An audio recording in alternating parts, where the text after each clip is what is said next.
when we were going through the project layout section of this course, I mentioned some special types of projects. I want to talk about some of those now and show you what I have in my real system here, because these are things that I have found helpful in my specific line of work and the way that I do things.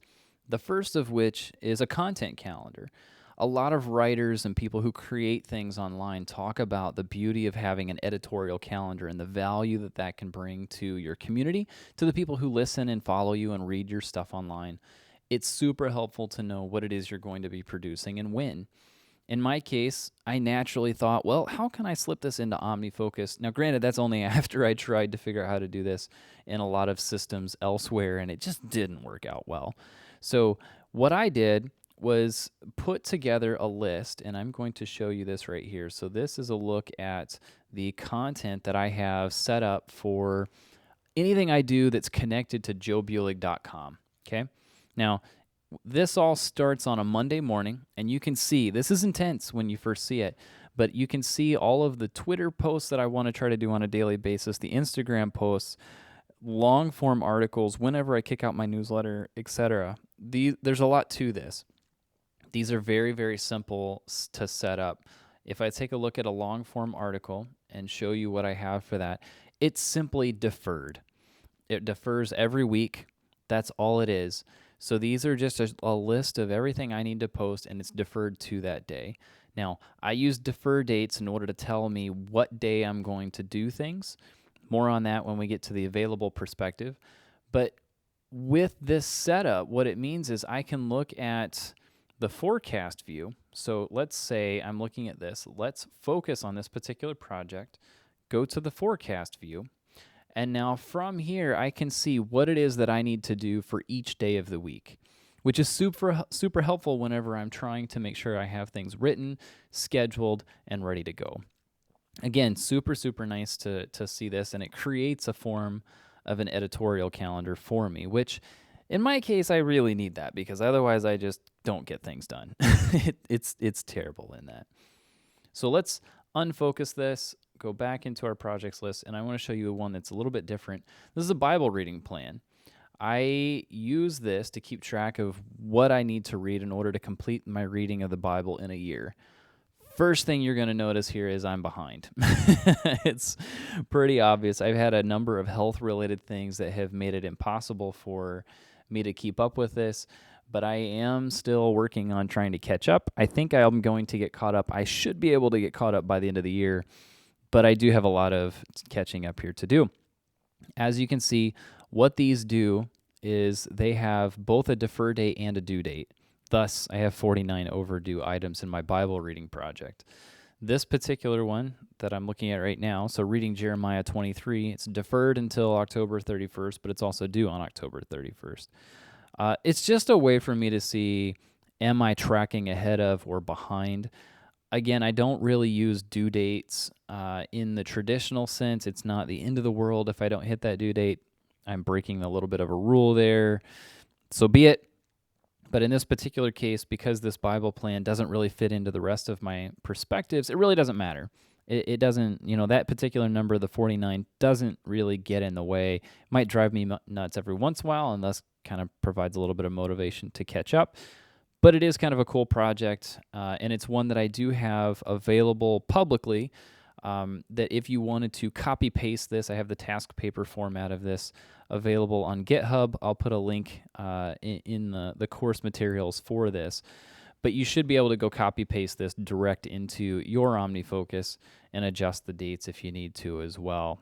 Come the first of the year, I'll be updating that every year to make it easier so the dates are already set.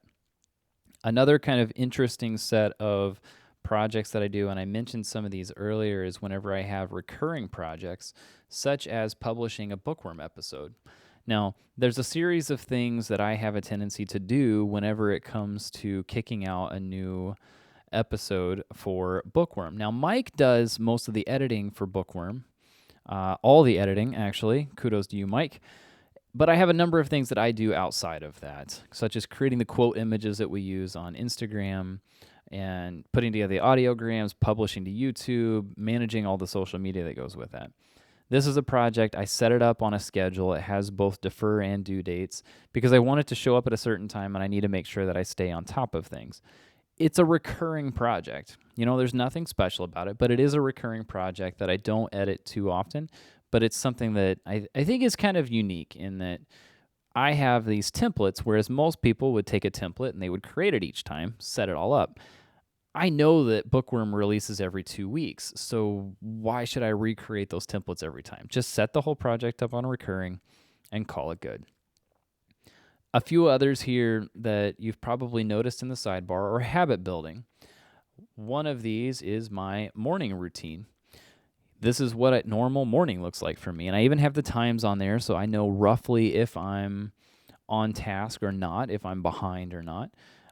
It's just super helpful to keep me on track, and it's uncanny the number of times, like you would think this would become routine and I wouldn't need this, but it's uncanny the number of times I get that commute piece done and I get here and I want to go straight to emptying inboxes and I know I shouldn't and have to sit down and write for 30 minutes. That's an important key that I have to make sure I do, but I don't always.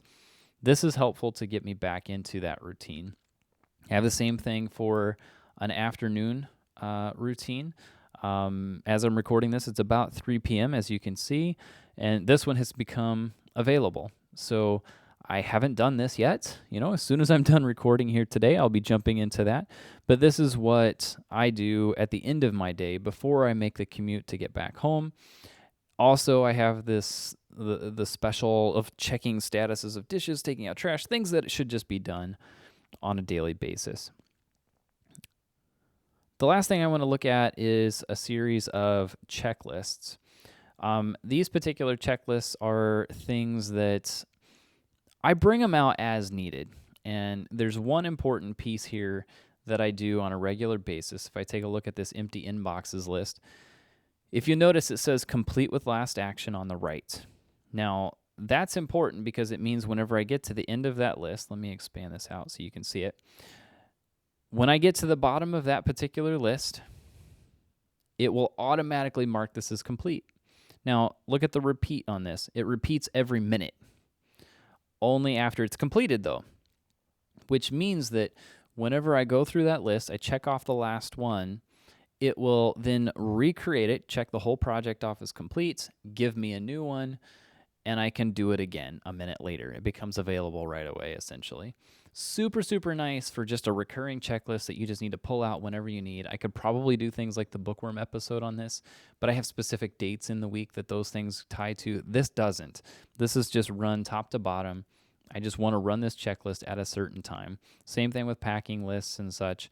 These are things that I just need to pull out whenever I need to release something or do a specific set of tasks. So again, these are a little bit of some oddball types of projects that I have in mind. My guess is that you likely have some that are similar. These types of projects I see in a lot of systems, but not everyone has them cleanly separated like this. And that's an important piece. Keeping those routines and such separate from the rest of your areas of focus, I find extremely valuable because it makes them easy to find, but it also puts the flow of things in a clean order.